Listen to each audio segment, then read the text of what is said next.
เรื่องดำหน้ากำสานฉลองแขกថ្ងៃមួយខ្ញុំនិងមិត្តភ័ក្តិប្រុស5នាក់ទៀតបានណាត់គ្នាដើម្បីធ្វើដំណើរកម្សាន្តទៅលេងខេត្តកំពតពួកយើងមានផែនការថានឹងទៅជួបជុំគ្នាក្នុងក្រុងសិរីសភ័ណ្ឌខេត្តបន្ទាយមានជ័យរួចចាំទៅលេងកម្សាន្តនៅខេត្តកំពតចំនួន2យប់ហើយត្រឡប់មកគេងនៅភ្នំពេញវិញចំនួន1យប់រួចចាំត្រឡប់មកខេត្តបន្ទាយមានជ័យវិញ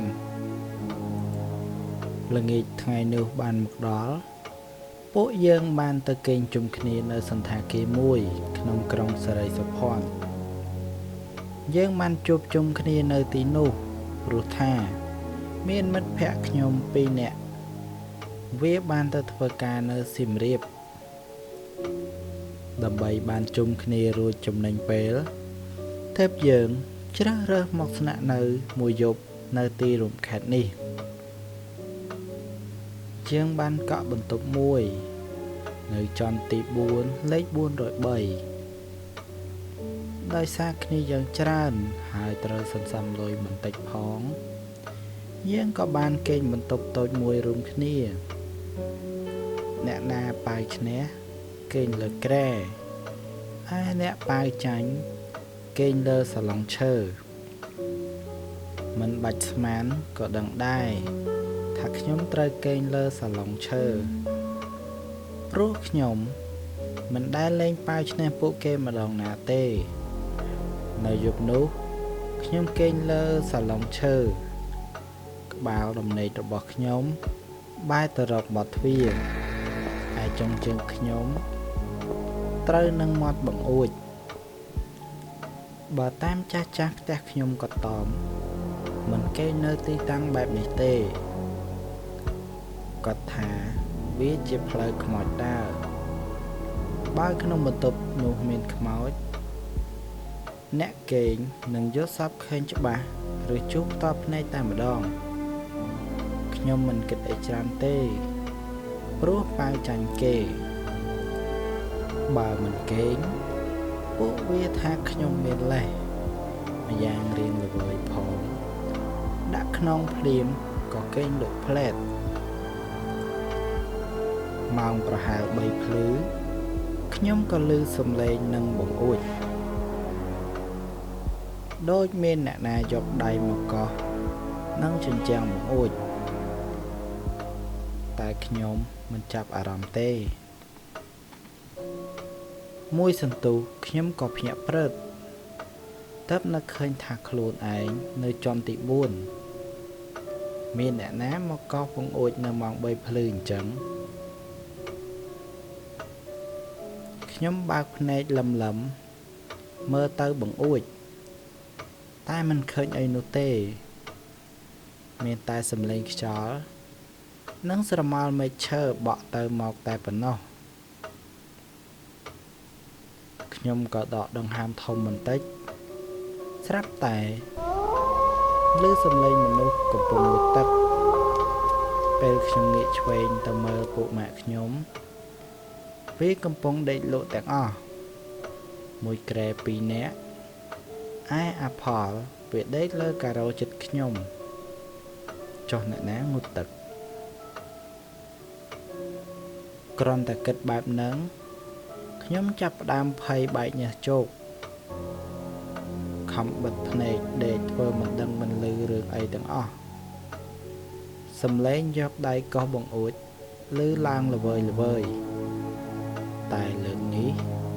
មិនមែនមានតែសំឡេងកោសបង្អួចនោះទេខ្ញុំបើកភ្នែកមកបានឃើញដៃខ្មោចមួយគូកំពុងតែព្យាយាមបើកបង្អួចនោះចូលមកហើយក៏មានសំឡេងខ្សោស្ដាប់មិនសូវច្បាស់ថាដើរចេញមកក្រៅមកបើមិនចង់ឲ្យអញកាច់កដើរចេញមកសំឡេងនោះនៅតែបន្លឺឡើងល្វើយខ្សោបានបន្តិច ស្រាប់តែមានសំឡេងបើកទ្វារបន្ទប់ទឹកពេលនោះខ្ញុំមានអារម្មណ៍ថាមានអ្វីមួយកំពុងដើរចូលមករកខ្ញុំព្យាយាមស្រែកហៅពួកវាឲ្យជួយតែគ្មានអ្នកណាឮនោះទេខ្ញុំឆ្អល់នៅនឹងកមានអារម្មណ៍ដូចត្រូវអីមកសង្កត់ករបស់ខ្ញុំរួចក៏មានក្លិនស្អុយដូចគម្រោងខ្មោចក្លិនស្អុយឆ្អាបធ្វើឲ្យចង់ក្អួតខ្ញុំខំរើរួចបើកភ្នែកមើលពីដានព្រះអើយខ្ញុំភ័យឡើងចេញទឹកភ្នែកខ្មោចស្រីស្លៀកឈុតសគ្មានដៃគ្មានជើងមានសក់វែងកំពុងហោះសម្លឹងមកខ្ញុំវាចាប់ផ្ដើមហោះចូលមកជិតមុខខ្ញុំកាន់តែជិតទៅខ្ញុំមើលឃើញមុខវាកាន់តែច្បាស់សក់ពណ៌ខ្មៅ